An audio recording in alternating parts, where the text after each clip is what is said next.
ஒரு பெரிய மலைத்தொடருக்கும் பக்கத்துல ஒரு அழகான கடற்கரை இருந்தது. அந்த கடற்கரைக்கு பக்கத்திலேயே அழகான காடும் இருந்தது. அந்த காடு ரொம்ப பசுமையாகவும் அடர்த்தியாகவும் பறவைகளும் விலங்குகளும் வாழ ஏற்றதாகவும் இருந்தது. அந்த காட்டுல இருந்த மார்க்கெட்ல ஒரு நாள் பருந்து டாக்டர் தனக்கு தேவையான பொருட்களை வாங்க வந்திருந்தாங்க. அப்ப அவங்கள பார்த்த ரோனி அவங்க கிட்ட போய் இப்படி பேச ஆரம்பிச்சது. டாக்டர், கோரிக்காகத்துக்கு இனிமே குழந்தையே பிறக்காதுன்னு நீங்க சொன்னதா கேள்விப்பட்டேன். ஆனா இப்ப என்னவோ சில பேர் கோரிக்காக மாசமா இருக்கிறதா சொல்றாங்க. எனக்கு ஒண்ணுமே புரியல. ரோனி, நான் ஒன்னும் கோரிக்கு குழந்தையே பிறக்காதுன்னு எப்பவும் சொல்லவே இல்ல. கோரிக்கு குழந்தை பிறக்கிறதுக்கு சான்ஸ் ரொம்ப கம்மின்னு தான் அப்பவும் சொன்னேன், இப்பவும் சொல்றேன். அது சரி டாக்டர், இந்த கோரிக்காகத்தோட முழு கதை உங்களுக்கு தெரியுமா? நான் இந்த காட்டுக்கு டாக்டரா வந்து 3 வருஷம் தான் ஆகுது. எனக்கு அதுக்கப்புறம் தான் கோரிக்காகத்தையே தெரியும். கிட்டத்தட்ட 7-8 வருஷத்துக்கு முன்னால இந்த காலுக்காகவும் கோரிக்காகவும் காதல் கல்யாணம் பண்ணிக்கிட்டு இந்த காட்டுக்கு ஓடி வந்துட்டாங்க. கோரிக்காகத்தோட அப்பா பெரிய பணக்காரராம். அவரோட ஒரே பொண்ணுதான் இந்த கோரிக்காகம். காலுக்காகம் அதை காதலிச்சதால அவ்வளவு சொத்தையும் விட்டுட்டு காலுக்காகத்தை கூட இந்த காட்டுக்கு ஓடி வந்துருச்சு. அப்படியா? இந்த விஷயங்கள் எல்லாம் எனக்கு தெரியாது. நீங்க இந்த காட்டுலயே ரொம்ப வருஷமா வாழ்றவங்க. நீங்க சொன்னீங்கன்னா இதெல்லாம் உண்மையாதான் இருக்கும். காலுக்காகத்தையும் சும்மா சொல்லக்கூடாது. கோரிக்காகத்து மேல ரொம்ப அன்பா நடந்துக்கும். கோரிக்காகத்துக்கு ஒண்ணுன்னா துடிச்சு போயிடும். அப்படியா ரோனி? சரி, எனக்கு கிளினிக் போக நேரம் ஆகுது. நான் கிளம்பலாமா? இருங்க டாக்டர், உங்ககிட்ட நான் ஒரு முக்கியமான கேள்வி கேட்கணும். என்னதான் இருந்தாலும் பாதி கிழவி ஆனதுக்கு அப்புறம் கோரிக்காகத்துக்கு குழந்தை பிறக்க போகுதே, அத பத்தி நீங்க என்ன நினைக்கிறீங்க? ரோனி, எனக்கு அடுத்தவங்க விஷயத்த பத்தி யோசிக்கிறதுக்கெல்லாம் நேரம் இல்ல. என்ன பத்தியும் என்னோட பேஷண்ட பத்தியும் நினைக்கிறதுக்கே எனக்கு நேரம் சரியா இருக்கு. உனக்கு எந்த வேலையும் இல்லன்னா மத்தவங்கள பத்தி அதோ தெரியுது பார், அந்த மரத்துக்கு அடியில போய் உட்காந்து யோசிச்சுக்கிட்டே இரு. ஏற்கனவே அங்க ஒன்ன மாதிரிதான் பல பேர் எந்த வேலையும் இல்லாம மத்தவங்கள பத்தி பேசிக்கிட்டு உட்கார்ந்து இருக்கிறாங்க. இப்படி சொன்ன பறந்து டாக்டர் பிறகு அங்க இருந்து கிளம்பி பறந்து போயிட்டாங்க. 4 எழுத்து படிக்க கத்துக்கிட்டா திமிரு வந்துருங்கிறது உண்மைதான் போல இருக்கு. இப்படி யோசிச்சு ரோனி குருவி பிறகு அங்க இருந்து பறந்து போயிடுச்சு. இவங்க பேசுனது எல்லாத்தையும் ஒரு ஓரமா நின்னு கேட்டுக்கிட்டு இருந்த கோரிக்காகும் கண்ணீர் விட்டு அழுதது. இது வரைக்கும் நான் முட்டை இடாமலே இருந்தேன்னு என்னை எல்லாரும் குழந்தை இல்லாதவன்னு கிண்டல் பண்ணாங்க. இப்ப நானும் ஒரு தாயாக போறேன். ஆனா இந்த சமுதாயம் வயதானதுக்கு அப்புறம் குழந்தை பெத்துக்க போறேன்னு இப்பவும் என்ன கிண்டல் பண்றாங்க. இப்படி நினைச்ச கோரிக்காகும் பிறகு அழுதுகிட்டு அந்த இடத்த விட்டு கிளம்பி தன்னோட வீட்டுக்கு பறந்து போச்சு. வீட்டுக்கு பறந்து போய்கிட்டு இருந்த கோரிக்காகத்தோட மனசு ரொம்பவும் கஷ்டப்பட்டது. அதனால கண்ணீர் விட்டு அழுதுகிட்டே பறந்து போச்சு. வீட்டுக்கு போன கோரிக்காகும் தன்னோட நிலைமைய நினைச்சு அழுதுகிட்டே உட்கார்ந்து இருந்தது. கோரி, எதுக்காக அழுவுற? என்கிட்ட சொல்லு. யாராவது உன்னை ஏதாவது சொன்னாங்களா? நான் உங்ககிட்ட எதை சொல்லுவேன் காலுஜி? இவ்வளவு நாள் என்ன பார்த்து இவளுக்கு குழந்தை பிறக்காதுன்னு சொல்லி கிண்டல் பண்ணிக்கிட்டு இருந்தாங்க. நான் இப்ப மாசமா இருக்கேன். இப்ப நானும் முட்டையிட போறேன். இப்ப கூட நான் சந்தோஷமா இருக்கேன். இந்த சமுதாயம் விட மாட்டேங்குது. இவ்வளவு வயதானதுக்கு அப்புறம் இவளுக்கு இந்த குழந்தை தேவையான்னு பேச ஆரம்பிக்கிறாங்க. கோரி, இப்படி மாசமா இருந்து முட்டையிட போற நீ இந்த சமயத்துல மனசு கஷ்டப்பட்டு அழுவுறது உன்னோட உடம்புக்கு நல்லது இல்ல.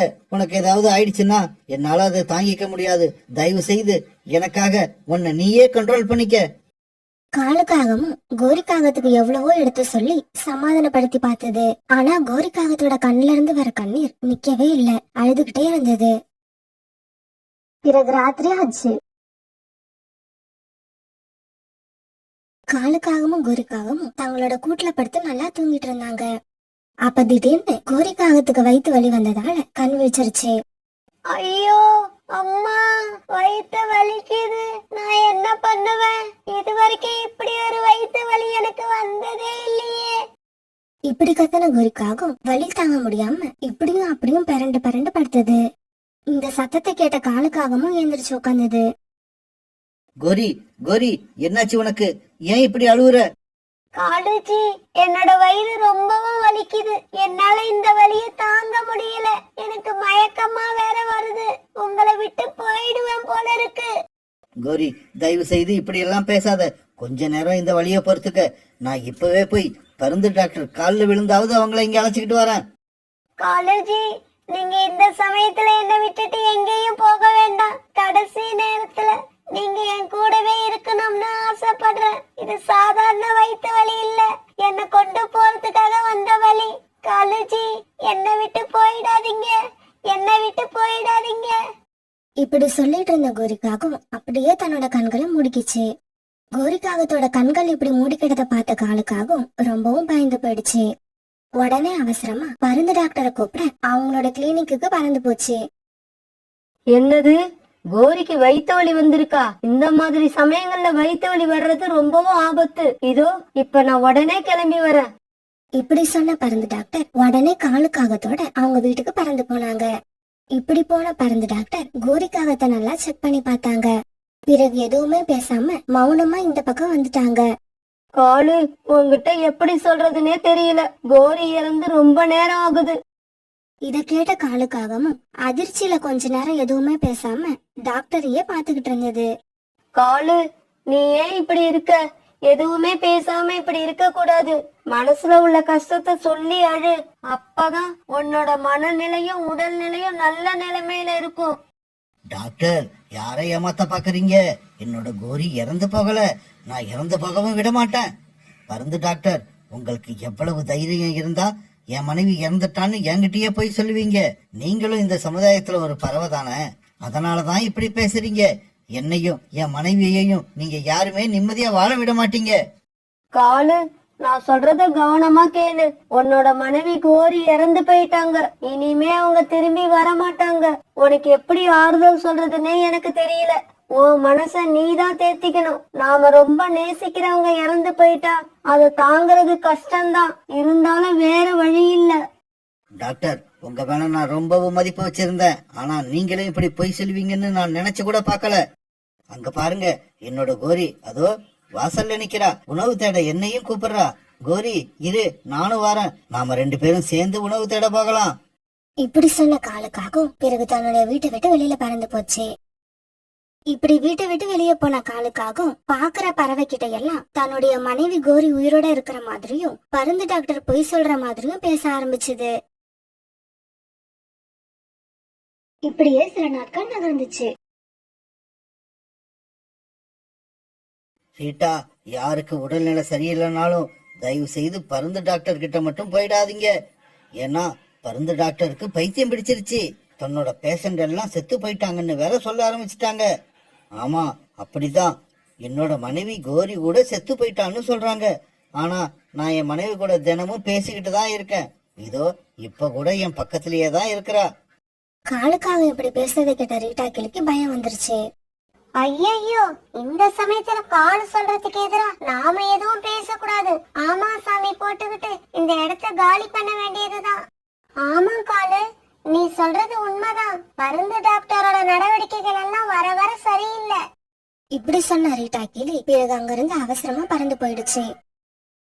காலுவோட பேச்ச கேட்கும்போது ரொம்பவும் வித்தியாசமா தான் இருக்கு.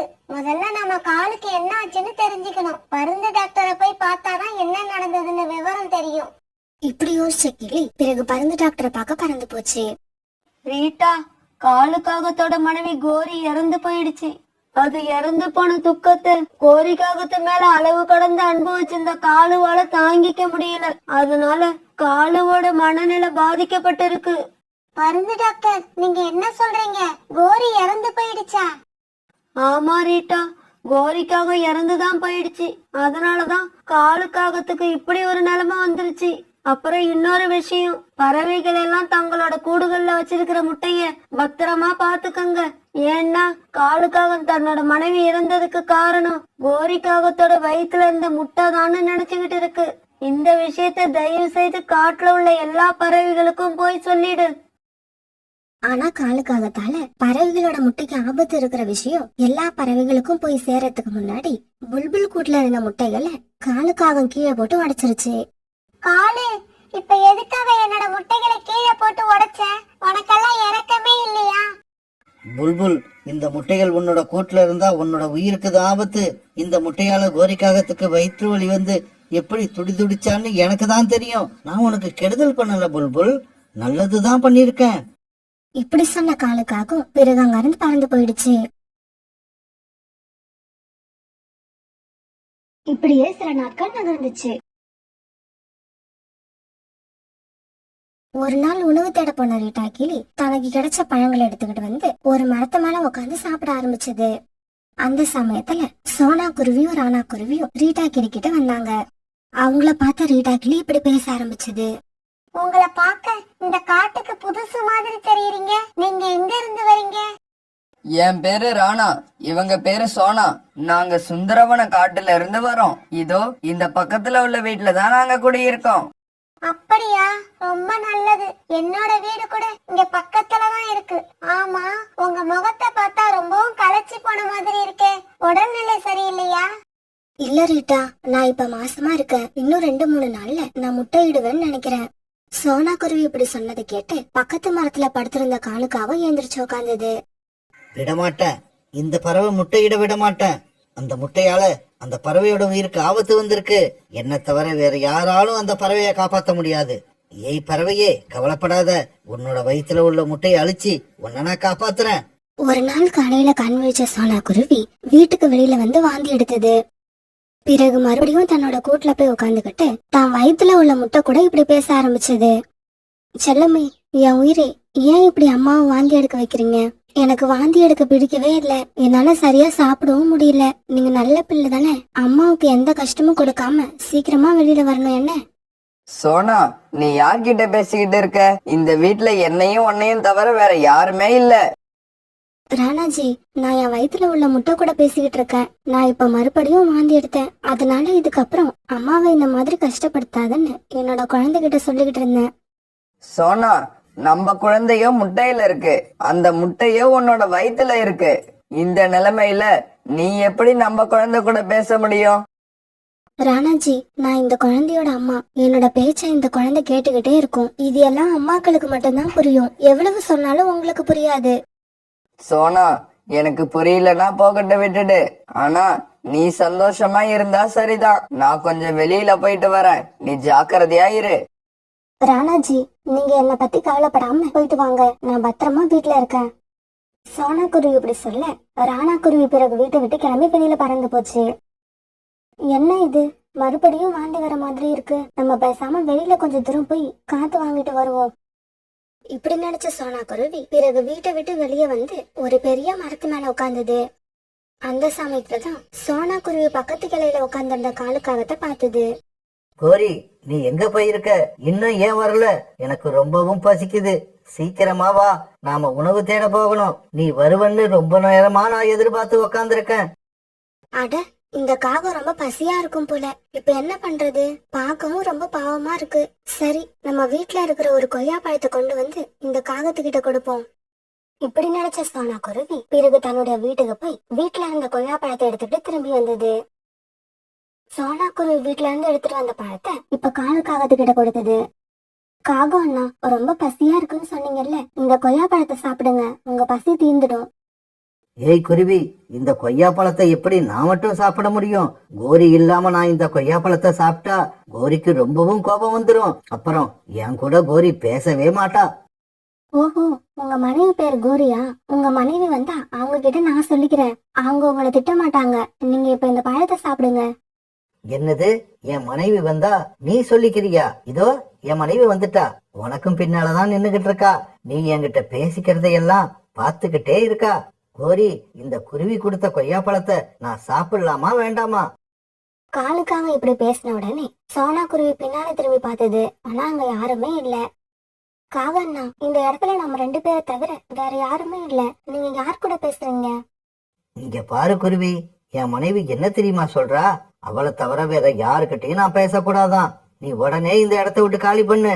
உன் கூட பேச எனக்கு பிடிக்கல. இப்ப இந்த இடத்த விட்டு நீ காலி பண்ணலன்னு வச்சுக்க, என்னோட அழகால உன் உடம்பு பூரா கொத்தி காயப்படுத்திடுவேன். போ இங்க இருந்து. காலுக்காகத்தோட இந்த பேச்சு கேட்டு பயந்து போன சோனா குருவி பிறகு அந்த இடத்த விட்டு பறந்து போயிடுச்சு. கோரி, நீ சொன்ன மாதிரி சொன்னனா உடனே அந்த குருவி பயந்து போய் ஓடிடுச்சு. இப்படி சொல்லிட்டு கொஞ்ச நேரம் சிரிச்சுக்கிட்டு அந்த காலுக்காகவும் பிறகு அந்த மரத்திலேயே அப்படியே படுத்து தூங்க ஆரம்பிச்சது. சோனா, உன்னோட முகம் ஏன் இவ்வளவு பதட்டமா இருக்கு? என்ன நடந்தது? ரீட்டா, நான் ஒரு காகத்தை சந்திச்சேன். அது பேச்சு செயல் எல்லாமே வித்தியாசமா இருக்கு. அந்த இடத்துல நானும் அந்த காகம் மட்டும்தான் இருந்தோம். ஆனா அந்த காகம் தன்னோட மனைவி கோரி கிட்ட பேசிக்கிட்டே இருக்கு. ஆனா அங்க அந்த மாதிரி யாருமே இல்ல. எனக்கு அதை நினைச்சா ரொம்பவும் பயமா இருக்கு. சோனா, நீ சந்திச்ச காகத்தோட பேரு காலு காகம். இப்படி ஆரம்பிச்ச ரீட்டா கிளி பிறகு காலு காகத்தோட முழு கதையையும் சோனா குருவி கிட்ட சொல்லுச்சு. சரி சரி, நீ எதுக்கும் கவலைப்படாத. நான் உன்னை வீடு வரைக்கும் பத்திரமா கொண்டு வந்து விட்டுட்டு வரேன். இப்படி சொன்ன ரீட்டா பிறகு சோனா குருவி கூட அதோட வீடு வரைக்கும் போச்சு. சோனா, அந்த காகத்துக்கிட்ட ரொம்பவும் ஜாக்கிரதையா இரு. தன்னோட மனைவி இறந்ததுக்கு காரணம் கோரியோட வயித்துல இருந்த முட்டைதான்னு நினைச்சு எந்த கூட்டுல முட்டைய பார்த்தாலும் உடைச்சி போட்டுடுது. இப்படி சொன்ன ரீட்டா கிளி பிறகு அந்த இடத்த விட்டு பறந்து போச்சு. பாவம் அந்த காலுக்காகவும் தான் மனைவி மேல ரொம்பவும் அன்பு வச்சிருந்தது போல இருக்கு. அதனாலதான் மனைவி இருந்த துக்கம் தாங்காம பைத்தியம் பிடிச்சிருச்சு.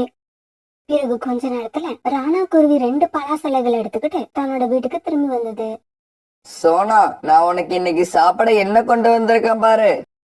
ராணாஜி, இந்த பலாசலைகள் உங்களுக்கு எங்க இருந்து கிடைச்சது? எனக்கு பலாசலைகள் தான் ரொம்பவும் பிடிக்கும். அப்புறம் ஏன் சோனா இன்னும் வெயிட் பண்ணிட்டு இருக்க? சீக்கிரமா சாப்பிட வேண்டியது தானே.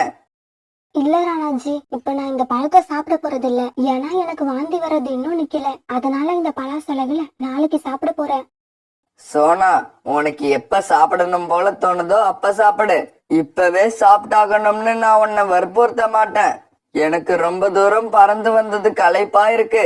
அதனால நான் இப்ப தூங்க போறேன். இப்படி சொன்ன ராணா குருவி தன்னோட கூட்டுல படுத்து தூங்க ஆரம்பிச்சது. பிறகு சோனா குருவியும் தன்னோட கூட்டுல படுத்து தூங்குச்சு. மறுநாள் பொழுது விடிஞ்சிச்சு. ராணாஜி, எனக்கு உடம்பு இன்னைக்கு ரொம்பவும் களைப்பா இருக்கு. அநேகமா இன்னைக்கு நான் முட்டையிடுவேன்னு நினைக்கிறேன். சோனா, நீ களைப்பா இருக்கிறது உன்னோட முகத்தை பார்த்தாலே தெரியுது. நீ ஓய்வெடு. நான் போய் உணவு தேடிக்கிட்டு வந்துடுறேன். நீ வீட்டை விட்டு வெளியில எங்கேயும் போக வேண்டாம். சரி ராணாஜி, நீங்க சொன்னபடியே நான் செய்யறேன். ஆனா இன்னைக்கு நீங்க கொஞ்சம் சீக்கிரமா வீட்டுக்கு வந்துருங்க. சோனா குருவி இப்படி சொல்ல ராணா குருவி பிறகு வெளியில கிளம்பி போச்சு.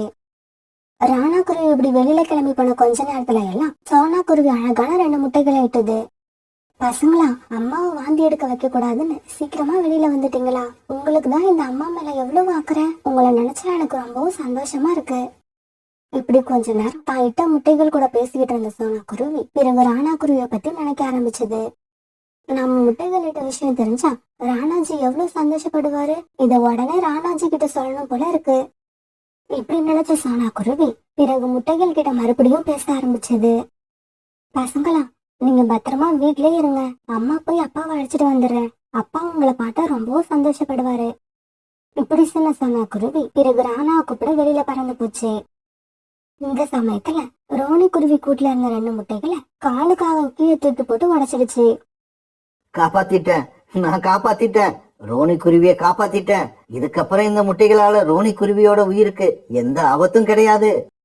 நதியில தண்ணீர் குடிக்க போயிருந்த ரோனி குருவி தன்னோட கூட்டுக்கு திரும்பி வந்து நடந்தது எல்லாம் பார்த்துட்டு அழ ஆரம்பிச்சது. ஐயோ, பைத்தியம் பிடிச்ச இந்த காகத்தால என்னோட 2 முட்டைகளும் உடைஞ்சு போயிடுச்சு. இனி நான் என்ன பண்ணுவேன்? இந்த முட்டைகளுக்காக நான் எவ்வளவு நாள் தவம் இருந்தேன்னு எனக்கு தான் தெரியும். இப்படி அழுதுகிட்டே பேசின ரோனி குருவி பிறகு வேகமா பறந்து போய் மற்ற எல்லா பறவைகள் கிட்டையும் இந்த விஷயத்த சொல்லுச்சு. இங்க பாருங்க, இன்னும் எவ்வளவு நாள் இந்த காலுக்காக செய்யற அநியாயத்தை எல்லாம் பொறுத்துக்கிட்டு இருக்க போறீங்க? சீக்கிரமா இதுக்கு ஒரு முடிவு கட்டுங்க. இல்லன்னா இந்த காட்டுல இதுக்கப்புறம் குழந்தைங்களே பிறக்காது. ரோனி குருவி சொல்றது நியாயம்தான். இனி காலுக்காகத்துக்கு நாம பாவம் பார்க்க கூடாது. ஆமா ஆமா, காலுக்காகத்துக்கு பாவம் பார்த்தோம்னா ரோனி குருவி சொன்ன மாதிரி இந்த காட்டுல எந்த பறவைகளுக்கும் குழந்தைங்க பிறக்காது. வாரிசு இல்லாம நம்மளோட இனங்கள் எல்லாம் அழிஞ்சு போயிடும். வாங்க, நாம எல்லாம் இப்பவே ஒன்னா போய் அந்த காலுக்காகத்தை அடிச்சு கொன்னுடுவோம். இப்படி பேசிக்கிட்ட எல்லா பறவைகளும் பிறகு கையில கம்பு எடுத்துக்கிட்டு காலுக்காகத்தை விரட்ட ஆரம்பிச்சாங்க. இப்படி பறவைகள் தன்னை விரட்டுறத பார்த்த காலுக்காகவும் பயந்து போய் வேகமா பறக்க ஆரம்பிச்சது. இப்படி வேகமா பறந்து போன காலுக்காகவும் எங்க போய் மறைஞ்சுக்கிறதுன்னு தெரியாம திறந்திருந்த சோனா குருவி வீட்டுக்குள்ள போயிடுச்சு. இப்படி சோனா குருவி வீட்டுக்குள்ள போன காலுக்காகவும் எங்க மறைஞ்சுக்கிறதுன்னு இப்படியும் அப்படியும் திரும்பி பார்த்தப்ப சோனா குருவி கூட்டுல இருந்த முட்டைகளை பாத்துருச்சு. அடடா, நல்ல சமயத்துலதான் நாம இந்த வீட்டுக்கு வந்திருக்கோம். இப்ப நாம இந்த முட்டைகளை அழிக்கலன்னா இந்த முட்டைகள் அதோட அம்மாவை கண்டிப்பா கொன்னுடும். இப்படி நினைச்ச காலுக்காகவும் உடனே தாவி போய் முட்டைகள் இருந்த கூட்டுல உட்கார்ந்துருச்சு. இதே சமயத்துல சோனா குருவியும் உணவு தேட போன ராணா குருவி கிட்ட முட்டைகளிட்ட விஷயத்த சொல்லி அழைச்சுக்கிட்டு வீட்டுக்கு திரும்பி வந்தது. இப்படி வீட்டுக்கு திரும்பி வந்த சோனா குருவியும் ராணா குருவியும் முட்டைகள் இருந்த கூட்டுல காலுக்காக உட்கார்ந்து இருக்கிறத பார்த்துட்டு ரொம்பவும் பயந்து போயிட்டாங்க. ஏய் குருவி, இந்த முட்டைகள் உன்னோட முட்டைகளா? ஆமா காகண்ணா, அந்த முட்டைகள் என்னோடதுதான். நீங்க தயவு செய்து இந்த பக்கம் வந்துருங்க. என்னோட முட்டைகளை ஒண்ணும் செஞ்சிடாதீங்க. இங்க பாரு குருவி, நான் முட்டைகளை உடைக்கிறேன்னு எல்லாரையும் மாதிரி நீயும் என்ன தப்பா நினைச்சிராத. நான் உன்னோட உயிரை காப்பாத்ததான் இப்படி செய்யறேன். என் மனைவி கோரி இருந்த மாதிரி இனி எந்த பறவையையும் நான் சாக விட மாட்டேன். இப்படி சொன்ன காலுக்காகவும் 2 முட்டைகளையும் தன்னோட வாயால கவ்வி எடுத்துக்குச்சு. இத பார்த்த சோனா குருவியும் ராணா குருவியும் கண்ணீர் விட்டு கதறி அழுதாங்க. காலண்ணா, தயவு செய்து நான் சொல்றத கேளுங்க. என்னோட முட்டைகளை ஒண்ணும் செஞ்சிடாதீங்க. இந்த முட்டைகளுக்கு ஏதாச்சும் ஆச்சுன்னா பிறகு நான் உயிரோட இருக்க மாட்டேன். உங்களோட மனைவி கோரி இறந்ததால எல்லா பறவைகளும் இறந்துடுவாங்கன்னு நீங்க நினைக்கிறது தப்பு. தயவு செய்து நான் சொல்றத புரிஞ்சுக்கோங்க. என்னோட முட்டைகளை அந்த கூட்டிலேயே வச்சிருங்க. ஆனா காலுக்காக மனசுல சோனா குருவி சொன்னது எதுவுமே ஏறல. அதோட உள் மனசு முட்டைகளை உடைக்க சொல்லிக்கிட்டே இருந்தது. இந்த சமயத்துலதான் சோனா குருவி வீட்டுக்குள்ள கோரிக்காகத்தோட ஆவி வந்தது. காலுஜி, நான் சொல்றத கேளுங்க. அந்த முட்டைகளை ஒண்ணும் பண்ணிடாதீங்க. அந்த முட்டைகளை அப்படியே கூட்டுல வச்சுட்டு என் கூட வந்துடுங்க. கோரிக்காகத்தோட இந்த குரலை கேட்ட காலுக்காகவும் ரொம்பவும் சந்தோஷம் ஆயிடுச்சு. தன்னோட வாயில இருந்த முட்டைய மறுபடியும் அந்த கூட்டிலேயே வச்சிடுச்சு. கோரி, வந்துட்டியா? நீ உண்மையிலேயே வந்துட்டியா? உன்னை பார்க்காம நான் இவ்வளவு நாள் எவ்வளவு கஷ்டப்பட்டேன் தெரியுமா? ரொம்பவும் தவிச்சு போயிட்டேன். காலுக்காகத்தோட பேச்சு கேட்ட கோரிக்காகத்தோட ஆவி எதுவுமே பேசாம சோனா குருவி வீட்டை விட்டு வெளியில பறந்து போச்சு. கோரிக்காக வெளியில போறத பார்த்த காலுக்காகவும் அது பின்னாலேயே பறந்து போச்சு. காலுஜி, நீங்க செய்யறது எல்லாம் தப்பு. நீங்க இப்படி முட்டைய உடைக்கிறதால எல்லா பறவைகளும் எப்படி கஷ்டப்படுறாங்க தெரியுமா? இல்ல கோரி, அப்படி இல்ல. உன்னோட நிலைமை இனி எந்த பறவைக்கும் வரக்கூடாதுன்னு தான் அப்படி செஞ்சேன். அதனாலதான் நான் எல்லா முட்டைகளையும் உடைச்சு தள்ளுறேன். கோரி, அவங்க தான் என்ன புரிஞ்சுக்கலன்னா நீ கூடவா என்ன புரிஞ்சுக்கல? நல்லா புரிஞ்சுக்கிட்டேன் காலுஜி, நல்லா புரிஞ்சுக்கிட்டேன். அதனாலதான் என் மேல இவ்வளவு அன்பு வச்சிருக்கவங்கள இனிமே தனியா விடக்கூடாதுன்னு முடிவு பண்ணிட்டேன். அப்படியா? அப்படின்னா என்னையும் உன் கூடவே கூப்பிட்டுக்கிட்டு போயிடு. நானும் உன் கூடவே வந்துடுறேன். இங்க இருந்தா நான் மறுபடி எல்லா முட்டைகளையும் உடைச்சுக்கிட்டு தான் இருப்பேன். ஆமா காலுஜி, அதுக்காக தான் நான் இப்ப வந்திருக்கேன். உங்களை இனிமே நான் தனியா விட போறதில்ல. நீங்க படுற கஷ்டத்தை பார்க்கும்போது எனக்கு ரொம்ப பாவமா இருக்கு. அதனால உங்களை என் கூடவே அழைச்சிக்கிட்டு போக போறேன். பிறகு கொஞ்ச நேரம் கழிச்சு கோரிக்காகத்தோட ஆவி கூடவே காலுக்காகத்தோட ஆவியும் பறந்து போச்சு. அந்த சமயத்துல காலுக்காகத்தை விரட்டிட்டு வந்த பறவைகள் எல்லாரும் அந்த இடத்துக்கு வந்து சேர்ந்தாங்க. இப்படி வந்த பறவைகள் எல்லாம் இறந்து போய் கீழே விழுந்து கிடந்த காலுக்காகத்தை பார்த்து இப்படி பேச ஆரம்பிச்சாங்க. இங்க பாருங்க, நாம அடிச்சு கொல்லணும்னு தேடிக்கிட்டு வந்த காலுக்காகம் இங்க இறந்து கிடக்கு. இது எப்படி நடந்திருக்கும்? இதை யார் கொண்டு இருப்பா? யார் கொண்டா நமக்கு என்ன? நமக்கு தொல்லை கொடுத்துக்கிட்டு இருந்த காலுக்காக இன்னையோட ஒழிஞ்சு போயிடுச்சு. வாங்க, இதுக்கப்புறம் நம்ம நிம்மதியா வாழ்க்கையை நடத்தலாம். இப்படி பேசிக்கிட்ட பறவைகள் எல்லாம் அந்த இடத்த விட்டு பறந்து போனாங்க. காலுக்காகவும் தான் மனைவி கோரி கூட நிம்மதியா சந்தோஷமா பறந்து போய்கிட்டு இருந்தது.